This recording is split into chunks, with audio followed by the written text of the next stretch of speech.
Night had fallen, and for the fourth time that day, the grand religious procession began, illuminating the town in a dazzling display. Lanterns glowed from every window, bells pealed loudly, and fireworks exploded in the sky. The air was filled with excitement, and the streets buzzed with the mingling of devout prayers and festive chatter. At the head of the procession walked the Captain General, accompanied by his two aides, Capitan Tiago, the alcalde, mayor, the alferez, military officer, and Ibarra. They were followed by civil guards and town officials who cleared the streets, making way for the approaching religious spectacle. "Señor Ibarra, I hope you're prepared for a long evening," the alcalde said, trying to make light conversation. These processions always seem to stretch on forever. Ibarra smiled faintly but said nothing. His thoughts were elsewhere, lingering on Maria Clara, who had stayed behind at Capitan Tiago's house, watching the procession with her friends. He had wanted to stay with her, to avoid the crowd and watch the spectacle from the comfort of her home, but the Captain General had insisted they observe the event from the Gobernador Cilio's house, where a platform had been erected for a special loa, a poem recited in honor of the town's patron saint. As they approached the platform, Ibarra felt a knot of anxiety form in his chest. He would see Maria Clara later at the theater, but still the heaviness in his heart remained. The Captain General interrupted his thoughts. "Don't look so glum, Ibarra. This is a night of celebration," the Captain General said with a chuckle. "You'll see your lady soon enough." Ibarra nodded but remained distant, his eyes scanning the streets as the procession began. The first to pass were 3 sacristans carrying silver candelabras, their hands gloved in white. They were followed by school children carrying paper lanterns of various shapes and colors, their laughter mixing with the hum of prayers. These lanterns had been made by the children themselves, a tradition passed down from the Matanda Sanayon, village elder, who insisted that each child craft their own, adorning them with whatever materials they could find. The sight of the children proudly holding up their lanterns gave the procession a playful, almost whimsical atmosphere. Amidst the crowd, alguazils patrolled, using their rods to maintain order. They struck anyone who stepped out of line, much to Ibarra's dismay. "Señor Alcalde," Ibarra whispered, eyeing an alguazil who had just struck a bystander.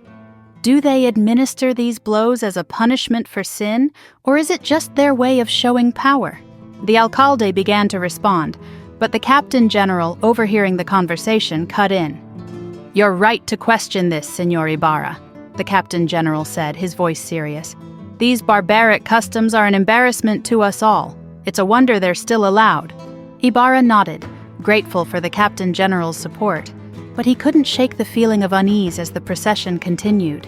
The first saint to appear was St. John the Baptist.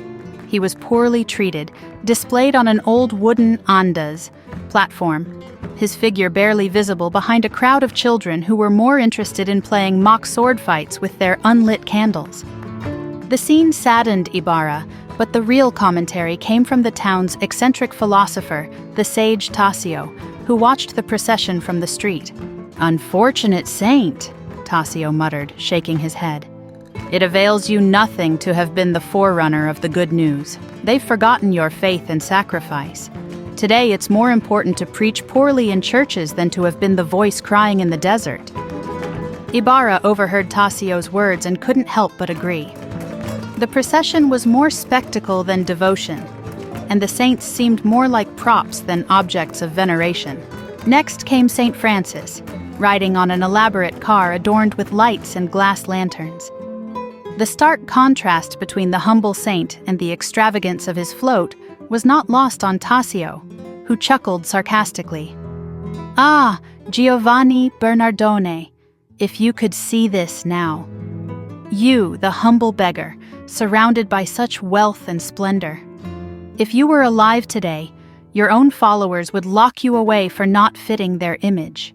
Ibarra listened, his unease growing as the procession became increasingly ostentatious.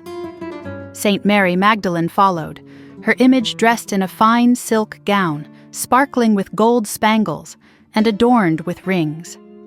Incense surrounded her as her glass tears reflected the colors of the Bengal lights. The spectacle was impressive, but to Ibarra it felt hollow. "There goes our saint!" exclaimed the gobernador, Cilio's daughter, standing at her window. "I lent her all my rings, so I'm sure to get into heaven now." The procession paused at the platform for the loa. Ibarra glanced around, noting the tired bearers of St. John, who squatted on the ground. "We should rest him on the ground," one of them suggested. "But what if the alguazil scolds us?" another replied. "Ah, in the sacristy, they leave him in a corner with the cobwebs." Ibarra turned his attention back to the procession as the Virgin Mary's float approached, surrounded by girls dressed in white, their hair curled and crowned with flowers. The contrast between their innocence and the darker, more ominous figures of the phantoms walking ahead of them unsettled him. As the float passed, a heavenly voice began to sing Gounod's Ave Maria from Capitan Tiago's house. The melody, tender and sorrowful, hushed the crowd. Even Padre Salvi paused, listening in reverence. Ibarra froze. He recognized the voice. It was Maria Clara's. The song was more than just a salutation to the Virgin. It was filled with pain, a silent cry for help. His heart clenched as he listened, unsure of the cause of her suffering but terrified of the answer. The Captain General placed a hand on Ibarra's shoulder. "Join me for dinner tonight," he said. "We'll discuss the disappearance of those boys." Ibarra barely heard him, lost in his thoughts. Could he be the cause of Maria Clara's sorrow?